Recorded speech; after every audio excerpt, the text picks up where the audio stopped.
السلام عليكم، واليوم جبت لكم واحد الكنز من كنوز الطبيعة، كنز مهمل بزاف ولكن فيه فوائد ماشي معقولة. كنهضرو على إيلان واللي كيتسمى حتى الدخن. هاد الحبوب الصغار اللي فيهم الشفاء. اليوم غادي نقول لكم علاش خاصنا نرجعو لإيلان، خصوصا لينا حنا النساء والناس الشيوخ والناس اللي كيعانيو من التعب او المشاكل الصحية. فوائد إيلان كتيرة، من بينها كيقوي العظام بزاف، فيه الكالسيوم والمغنيسيوم والفوسفور، وهما مهمين بزاف خصوصا في سن اليأس، فترة الحمل والرضاعة. كيعاون على فقر الدم، فيه الحديد الطبيعي كيزيد الدم وكيحسن الدورة الدموية. غني بالبروتين النباتي، كيعاون على بناء العضلات وكيعطي الشبع الطبيعي بدون دهون. كيقلل من التهابات المفاصل بزاف. كيحسوا بالراحة بعدما كيداوموا عليه.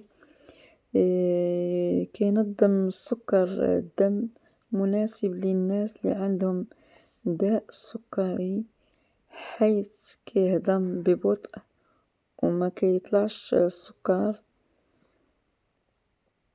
كيعالج مشاكل الهضم، فيه ألياف كتسهل الهضم وتعاون الناس اللي عندهم الإمساك. كيعاون على فقدان الوزن، حيث كيشبع وكيعطي طاقة بدون ما يزيد شحوم. مفيد بزاف للبشرة والشعر، حيث فيه فيتامينات بحال الزنك، B6 و E اللي كيزينوا البشرة وكيقويو الشعر. كيقوي المناعة، فيه مضادات أكسدة كتساعد الجسم يحارب الأمراض. ينفع الناس اللي عندهم الحساسية من الجلوتين، لأنه خالي من الجلوتين. كيكون آمن اللي عندهم السيلياك. كيفاش نقدمو إيلان كنستعملوه مع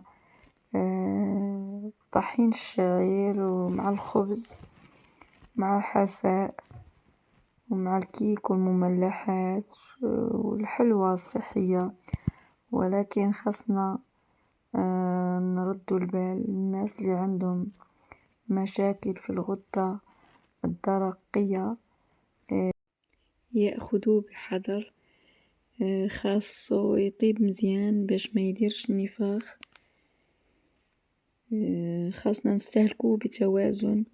خلاصة، إلا راه ماشي غير حبوب، راه نعمة من الله، فيها العلاج والتقوية والتوازن. حاولي ديري ليه بلاصة في مطبخك وغادي تحسي بالفرق في الصحة ديالك وصحة وليداتك.